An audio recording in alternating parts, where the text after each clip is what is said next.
Welcome back to Teachers in Transition. This is Kitty Boitnott. I am speaking for the YouTube channel and the podcast, and today's topic is stress again. Last week I talked about a career topic, and this week we're talking about stress. And in particular, I want to talk just briefly about certain ailments and illnesses that are either triggered by or aggravated by stress. And there are a number of them. In fact, there are many of them, and I won't be able to cover them all here.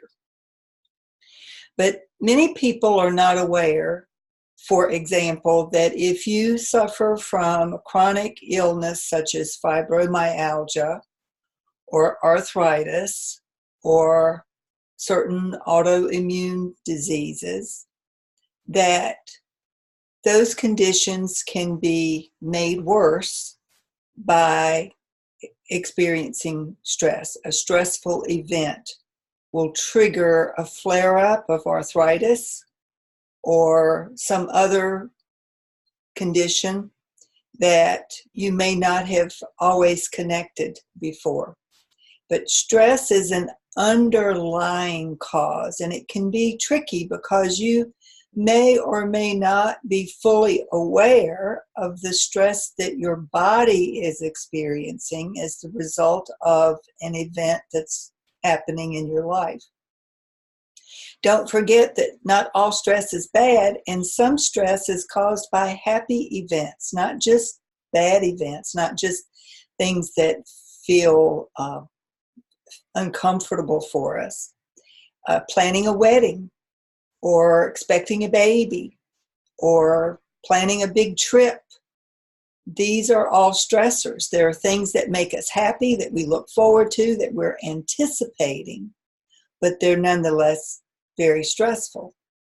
And if you have another kind of condition, whether it is hypertension or some sort of cardiac illness or gastrointestinal issues. Perhaps you struggle with obesity, you're overweight, and you are not quite sure what you should be doing to get a handle on that. And if you're stressed, you're not even particularly worried about it. You may just eat for comfort because you need the dopamine hits that sugary foods tend to offer. And so stress can cause us to behave in ways that will trigger or aggravate another illness or condition. I've worked with clients in the past who've had things like lupus, for example, or arthritis, and they will call me in part because they're wanting to get a handle on their stress, and so they contact me because I am a stress management coach. But they're also looking to make a career transition because what they've recognized is that their careers are creating stress in their lives that they would also like to eliminate by looking for a less stressful job or position. And I can help with that.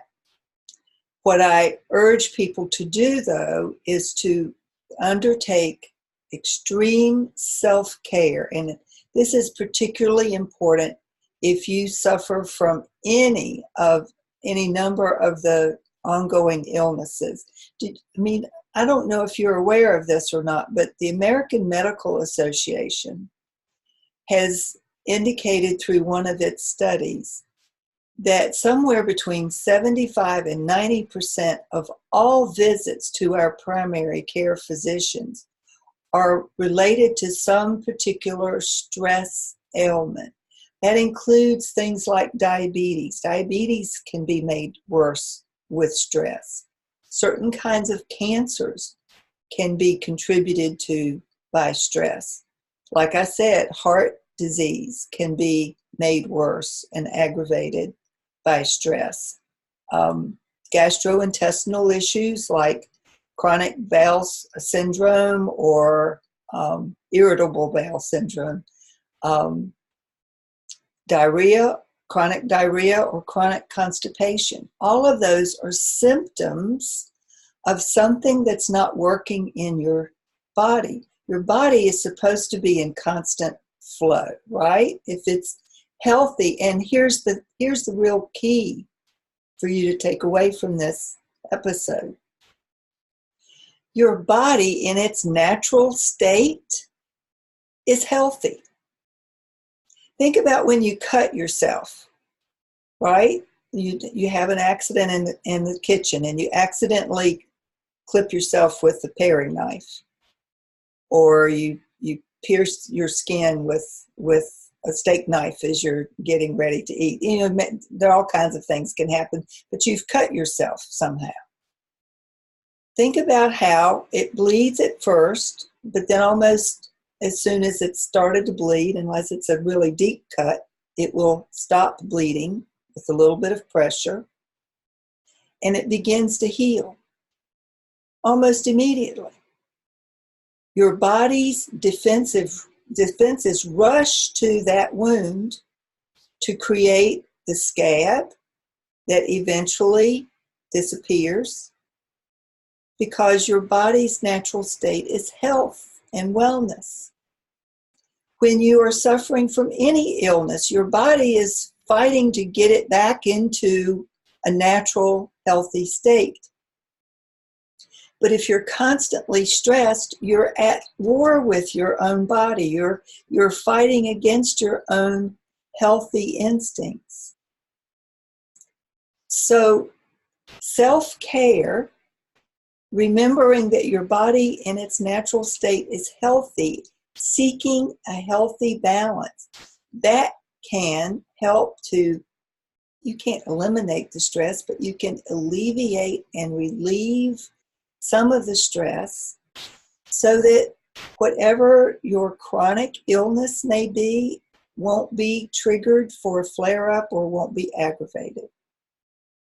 I'm not saying that managing your stress will eliminate your fibromyalgia or do away with your diabetes or take care of your arthritic pain. I'm not trying to suggest that at all. But I am saying that if you can take measures to relieve and release some of your stress by taking care of yourself, you can minimize to some degree the symptoms of those other illnesses that you may be experiencing. And it may be easier for you to keep your diabetes in check. Just for example, it may be easier for you to not experience an arthritic flare-up, just as an example. Those are the kinds of things that I think you can practice to help you feel stronger, more resilient, and healthier in the long run. It is important to remember that our natural state is one of health and well-being. But when outside forces are bombarding us, causing us to feel stressed out, causing us to not pay attention to our own health, causing us to be so outward thinking that we forget about taking care of ourselves, that's when we run into trouble. And that's when we can experience these additional ailments and flare-ups and aggravated conditions. Self-care is not selfish. Self-care simply means that you are taking care of yourself, your mind, your body, and your spirit in such a way that you protect yourself from some of the outward forces that would otherwise cause you discomfort, stress, and pain. So practice some extreme self-care on a day-to-day basis. And keep in mind that your natural state is one of health, not of disease.